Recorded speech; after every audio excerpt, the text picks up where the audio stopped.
မှာပါဒီနေ့မက်လက်သင်ခန်းစာလေးမှာတော့ anonymous function ဆိုတဲ့အကြောင်းကိုပြောပြပေးသွားမှာဖြစ်ပါတယ်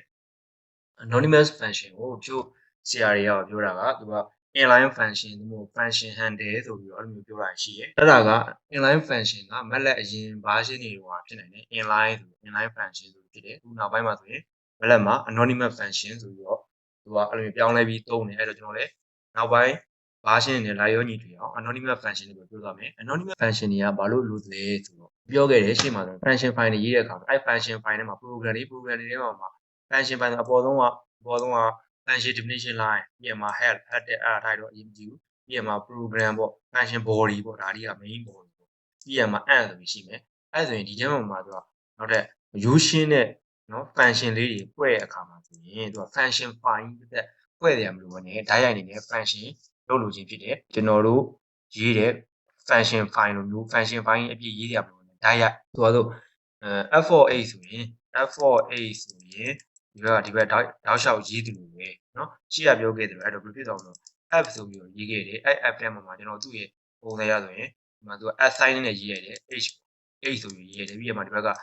expression ပေါ့အဲ့လိုမျိုးရေးလိုက်တာကိုဒါ anonymous function လို့ခေါ်တယ် anonymous function တခုကိုရေးမယ်ဆိုရင်သူ့ရဲ့ syntax ကလိုဖြစ်မယ်ဒီမှာကျွန်တော်တို့က name ပေါ့ကျွန်တော် f ပဲထားပါတော့เนาะလွယ်အောင်လို့ဒီမှာ f ပဲထားပါတော့ f เนาะမညီမြခြင်းเนาะ the name of the anonymous function နဲ့เนาะဒါ anonymous function နာမည်ပေါ့เนาะနာမည်တစ်ခုလုပ်လိုက်မယ် the symbol f sign သုံးလို့f sign လေးကိုသုံးတယ်ပြီးတော့ argument list ဆိုတာကကျွန်တော်တို့က f4a လို့ထားမှာဟုတ် f4a လို့ထားမှာလေ f4a ဆိုဒီမှာ8လို့ရတယ်เนาะ list ဆိုပြတဲ့အတွက် y မှာပါမယ်ဆိုရင်8တော့ပါလိမ့်မယ်ဒီမှာ expression က a square plus 2ပေါ့အဲ့လိုဖြစ်နေမယ်အဲ့လိုမျိုးနဲ့ a square plus 2y plus 3 h square ဘာနဲ့ဆိုရင် y ဟုတ်ပြီအဲ့တော့မှ 3z ဆိုတော့အဲ့လိုဒီမှာ z ဖြစ်သွားတယ်အဲ့တော့သဘောက function ဒီမှာ assign ပါမယ်သူ့ရဲ့ဒါလေးက assign လေးပါမယ်ဒါဆိုရင် anonymous function ဖြစ်သွားမယ်ဒီမှာ argument list ပေါ့ဒီမှာ argument ဘာ argument တွေကိုထားမှာလဲเนาะအဲ့ဒါပြီးရကမှာ mathematical expression ပေါ့ဒီမှာသူ့ရဲ့ equation ပေါ့เนาะဒါ anonymous function ရဲ့ရေးတဲ့ပုံစံလေးကလိုလေးဖြစ်တယ်အဲ့တော့ anonymous function တွေကိုရေးမယ်ဆိုရင်ဥပမာဆိုလို့ဒီမှာဆိုလို့ name နေရာမှာကျွန်တော်တို့ရှေ့မှာပြောခဲ့သလိုပဲ function file လို့မဖွဲ့တော့ဘဲနဲ့ဒီမှာ circle ပေါ့နော် circle ဒီမှာ assign နဲ့เนาะပြီးရမှာ argument list မှာဆိုရင်ကျွန်တော်တို့ဗာရှိနေမယ်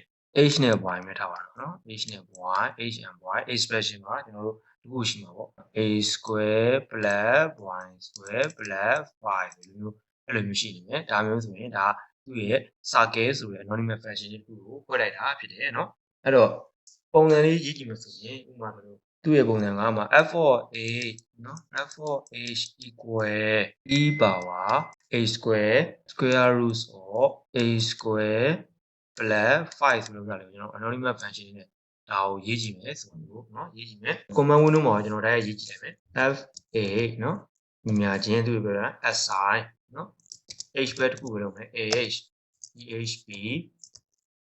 a square by s2 rt a square plus 5အဲ့ဒီကျင်ရတော့အဲ့ဆိုရင်တော့ function handle with value ဆိုပြီးတော့ f4a equal function handle ဆိုဒါတွေကတူတူပေါ်နေဖြစ်တယ်เนาะအဲ့ဒါတွေအားကြောင့်တချို့စီရတယ်ကျွန်တော် function handle ဆိုသင်တာရှိရဲသို့မဟုတ် inline function ဆိုသင်တာရှိရဲเนาะဒါတွေကိုနှိပ်ကြည့်လိုက်မယ်နှိပ်ကြမယ်ဆိုရင်ဘယ်လိုပေါ်မလဲဆို function handle ဆိုပြီးတော့ပေါ်လာမယ်ဒီမျိုးပေါ်လာမယ် handle of function ဆိုပြီးတော့ဒါလေးပေါ်လာပြီဒါ function handle ပေါ့เนาะ function handle လုပ်တယ်သူပေါ်တယ်ဒီမှာသူ့ကနမူနာရှိတယ်အဲနမူနာတွေကိုဝင်ပြီးတော့စိတ်ပါအောင်ထားရဆိုရင်ဝင်ပြီးတော့ကြည့်နိုင်တယ်เนาะအဲ့တော့ဒီမှာကျွန်တော် anonymous function လေးကိုဖန်တီးလိုက်ပြီးဖန်တီးတဲ့အခါမှာကျွန်တော်တို့ပြီးရမှာ f4 မှာ fh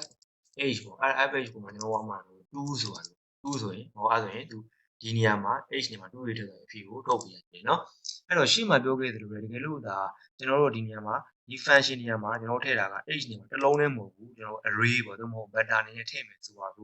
vector နဲ့ထည့်မယ်ဆိုရင်ကျွန်တော်တို့ဘာဖြစ်သွားမလဲ f4h ရှိတယ်အဲ f4h မှာကျွန်တော်တို့เนาะဒီမှာဆိုရင်ဒီမှာကျွန်တော်တို့ element by element operation တွေထည့်သွားမယ်ဒီမှာဒီ operation တွေထည့်သွားမယ်အဲ operation တွေထည့်ပြီးတော့ကျွန်တော်တို့ fh ကိုပြန်ပြီးသတ်မှတ်လိုက်မယ်ဒါဆိုရင်ဒီလိုဖြစ်သွားပြီအဲ့လိုဖြစ်သွားမှာကျွန်တော်တို့ဟိုဆိုเนาะfh ကိုကျွန်တော်တို့ array လေးနဲ့တွက်ကြည့်မယ်1 0.1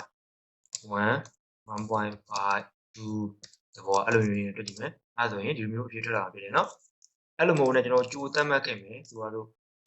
ပေါ့ y လို့ထားလိုက်မယ် y လို့ထားပြီးတော့မှအဲ့ကောင်က1 2 3လို့ရှိမယ်เนาะအဲ့ဒါကိုကျွန်တော် fh y လို့လုပ်လိုက်မယ် အဲ့ဆိုရင်ဒီလိုမျိုးဖြစ်သွားမှာဖြစ်တယ်နော်ဒီမှာဆိုရင်ကျွန်တော်တို့ h ကိုသတ်မှတ်မယ်1 1.52နော်ပြီးရမှာ f h h ကိုလွှဲမယ်အဲ့ဆိုရင်ဒီအတိုင်းပဲအဖြေတူတူပဲရမှာဖြစ်တယ်နော်အဲ့ဆိုရင်ဒါလေးကိုနားလည်သွားပြီအဲ့တော့မှကျွန်တော်တို့ဒီမှာလုပ်ခဲ့တာဆိုရင်ကျွန်တော် function handle လုပ်ခဲ့တဲ့နေရာမှာတစ်လုံးပဲကျွန်တော်လုပ်ခဲ့တယ်တစ်လုံးမဟုတ်ဘူးနှလုံးလောက်ကျွန်တော်နားလုပ်ကြည့်မယ်နော်နှလုံးလောက်လုပ်ကြည့်မယ် ha ပေါ့ ha ညာချင်း assign နောက်ခုလုပ်ကြည့်မယ် h နဲ့ပါနေလို့ကြည့်မယ်သူရဲ့ဒီ function ရဲ့ expression က2 into a square 2a square ပေါ့နော် 2a square minus 4 into h into y plus y square လို့ရှိမယ်နော်အဲ့ဒါလေးကျင်ရလိုက်မယ်အဲ့ဒါကမှဆိုရင် 2h square minus 4hy plus y square လို့ရှိမယ်အဲ့ဒါကို h a ကျွန်တော်တို့အမှဆိုရင်တစ်ခုလည်းပေးလို့မရဘူးတစ်ခုလည်းပေးလိုက်ဆိုတော့တစ်ခုလည်းပေးလိုက်ဆိုရင်မရအောင် not added input argument input အနေနဲ့ကျွန်တော်တို့ထည့်ရမှာနှစ်ခုကိုထည့်ရမယ်နော်